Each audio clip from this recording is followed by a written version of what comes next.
Stop the words now, declares the poet. A good admonishment for a minister to keep a homily short. Stop the words now and open the window in the center of your chest and let the Spirit fly in and out. Even if the world burns up, writes Rumi, there will be hidden instruments playing so the candle flickers and goes out. We have a piece of flint and a spark.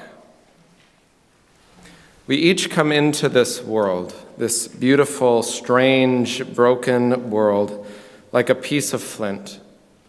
And how we experience the world, its people, its places, its moments of sun and wind and open sky, its experience, are like sparks for the flint of a soul to light up and find its song.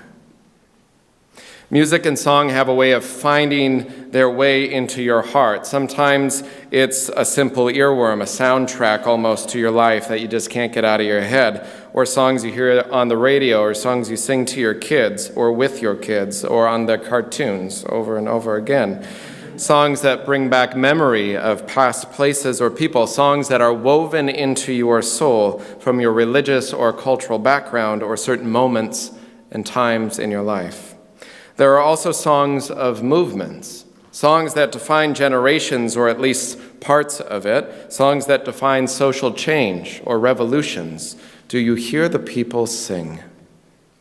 There is a core to song and music because it is about identity. It's about community. On the streets in Minneapolis, I was taught some songs by activists of Black Lives Matter who were creating new songs for a new movement. Sometimes they danced to Kendrick Lamar's We're Gonna Be All Right, and other times they drew upon the wisdom and practices of the civil rights movement with call and response, songs that were easy for large groups of people to learn, and what's called a zipper song, changing one song only of each verse. This was one of the songs they taught me. The day's gonna come when we won't march no more.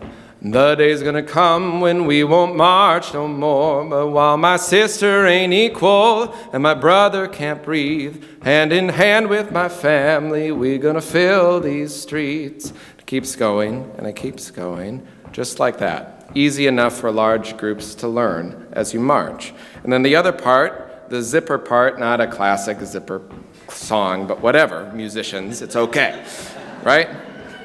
They just change one word at a time so you can get the gist, but then you can add it to make it timely to your movement and your moment, right? Can I get a senator marching with me? Can I get a preacher marching with me? Can I get an officer marching with me? We ain't gonna stop until the people are free. The day gonna come when we won't march no more. And it keeps going. And it allows a beat for you to move in rhythm with a community, and it's about something deep. It's from the sparks of the very movement itself. The I Can't Breathe, My Brother Can't Breathe, is about Eric Garner in New York, right? And a poignant asking of who will join into the song, those in power, those with privilege. Will they join the march on the streets themselves? Because song is about identity, and the question becomes, what songs are we going to teach? What songs are we going to teach in our houses of worship and religion, of church? What songs are we going to learn by heart? What songs are we going to teach our children? What songs, lyrics, rhythms do we want them, future generations, to know?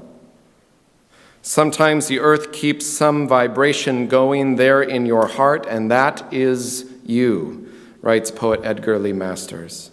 And if the people find that you can fiddle, why fiddle you must all your life. How could I till my 40 acres, not to speak of getting more, without a melody of horns, bassoons, and piccolos, stirred in my brain like crows and robins? And I never started to plow in my life that someone didn't stop in the road to invite me to dancing. So I ended up with 40 acres, and I ended up with a broken fiddle and a broken laugh and 1,000 memories, and not a single regret. When we find our song, we are stopped in the road by someone or something that invites us into dancing, and we end up with 40 acres, and we end up with a broken fiddle, not because there's anything wrong with it, but we played it until it broke. You played it until the last note possible, and you wore it out because you played your heart out.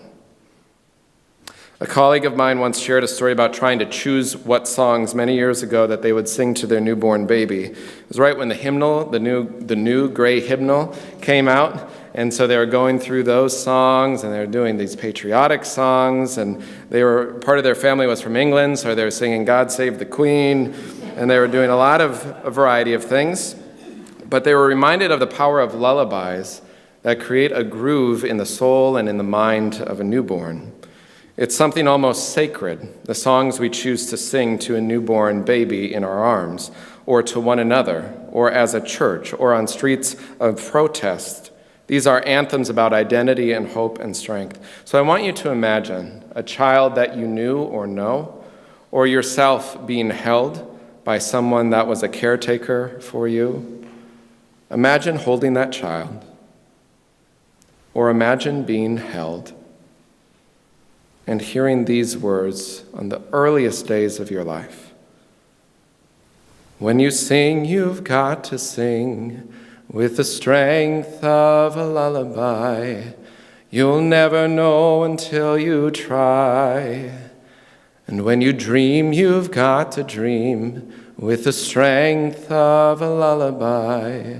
You'll never know until you try.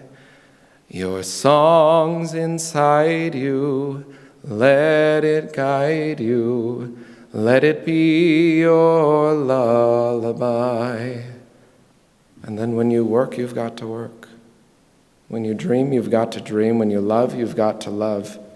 When you inspire, when you hope, when you dare, you've got to do it with the strength of a lullaby, something strong enough to hold the fragility of a newborn life.